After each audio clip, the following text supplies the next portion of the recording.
tayang di TV Cina. Atmosfer supporter Indonesia sudah padati Stadion Utama Gelora Bung Karno. Padahal pertandingan masih kurang dari 9 jam lagi.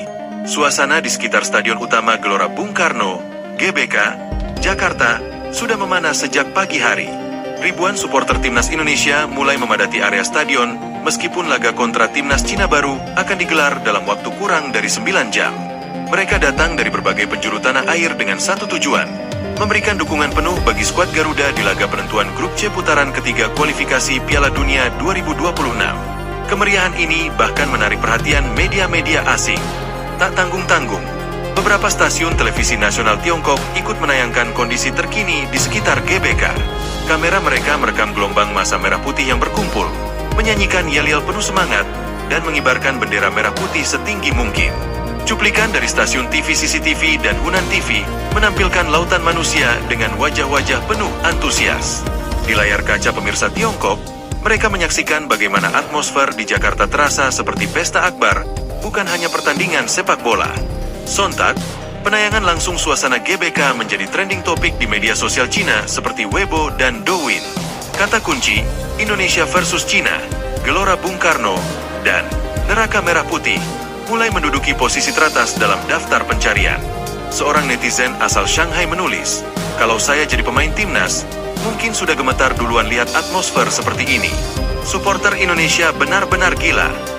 Komentar serupa juga datang dari pengguna lain, yang mengaku iri dengan cara Indonesia mencintai sepak bola nasional mereka. Di sisi lain, pelatih timnas Indonesia, Patrick Kluivert, tetap tenang dan fokus. Dalam sesi latihan tertutup sehari sebelum pertandingan, ia terlihat serius memberi arahan kepada Marcelino Ferdinand, Rafael Struijk, dan Pratama Arhan. Latihan berlangsung intens, dengan banyak simulasi skenario permainan untuk mengantisipasi serangan cepat Cina. Fokus kami adalah bagaimana mengeksekusi rencana permainan dengan disiplin. Atmosfer luar biasa dari para supporter akan menjadi energi tambahan, tapi kami tetap harus solid di lapangan, ujar Kluivert saat sesi konferensi pers. Kehadiran Kluivert di kursi pelatih memang membawa aura baru bagi timnas.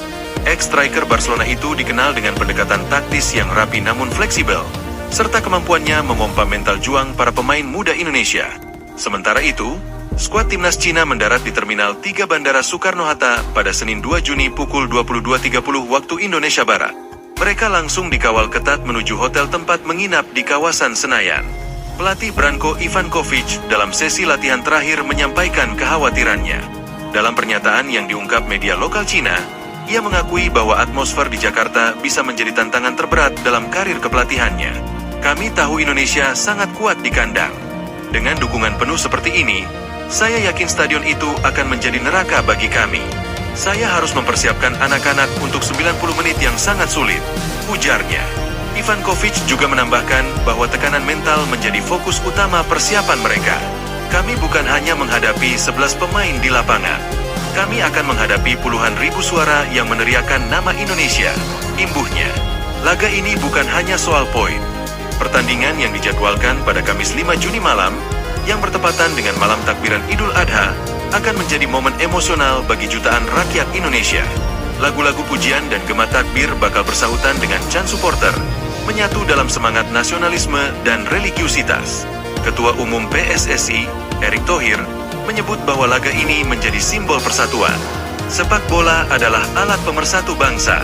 GBK bukan sekadar stadion malam ini, ia menjadi tempat seluruh rakyat Indonesia bersatu menyuarakan harapan," ucapnya saat ditemui di ruang VVIP stadion.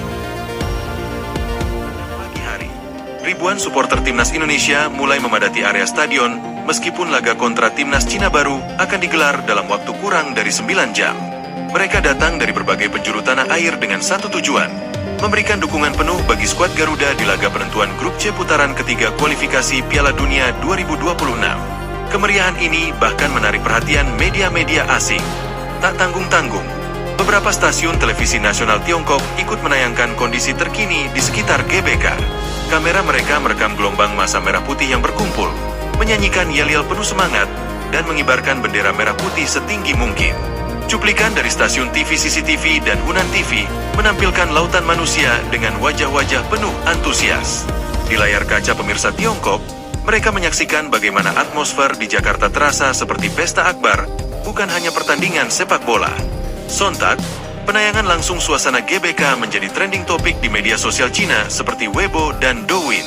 Kata kunci, Indonesia versus Cina, Gelora Bung Karno, dan Neraka Merah Putih mulai menduduki posisi teratas dalam daftar pencarian. Seorang netizen asal Shanghai menulis, "Kalau saya jadi pemain timnas, mungkin sudah gemetar duluan lihat atmosfer seperti ini. Supporter Indonesia benar-benar gila." Komentar serupa juga datang dari pengguna lain, yang mengaku iri dengan cara Indonesia mencintai sepak bola nasional mereka. Di sisi lain, pelatih timnas Indonesia, Patrick Kluivert, tetap tenang dan fokus. Dalam sesi latihan tertutup sehari sebelum pertandingan, ia terlihat serius memberi arahan kepada Marcelino Ferdinand, Rafael Struijk, dan Pratama Arhan. Latihan berlangsung intens, dengan banyak simulasi skenario permainan untuk mengantisipasi serangan cepat Cina. Fokus kami adalah bagaimana mengeksekusi rencana permainan dengan disiplin. Atmosfer luar biasa dari para supporter akan menjadi energi tambahan, tapi kami tetap harus solid di lapangan, ujar Kluivert saat sesi konferensi pers. Kehadiran Kluivert di kursi pelatih memang membawa aura baru bagi timnas.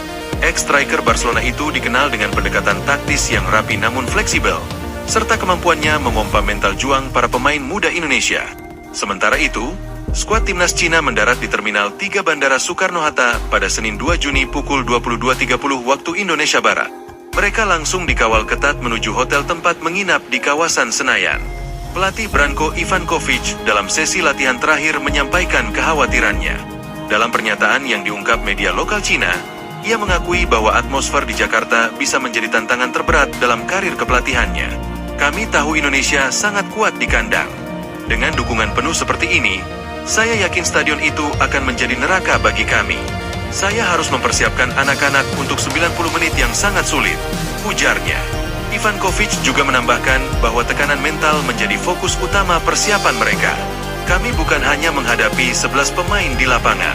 Kami akan menghadapi puluhan ribu suara yang meneriakan nama Indonesia, imbuhnya. Laga ini bukan hanya soal poin. Pertandingan yang dijadwalkan pada Kamis 5 Juni malam, yang bertepatan dengan malam takbiran Idul Adha, akan menjadi momen emosional bagi jutaan rakyat Indonesia. Lagu-lagu pujian dan gema takbir bakal bersahutan dengan chant supporter, menyatu dalam semangat nasionalisme dan religiusitas. Ketua Umum PSSI, Erick Thohir, menyebut bahwa laga ini menjadi simbol persatuan. Sepak bola adalah alat pemersatu bangsa. GBK bukan sekadar stadion malam ini, ia menjadi tempat seluruh rakyat Indonesia bersatu menyuarakan harapan, ucapnya saat ditemui di ruang VVIP stadion.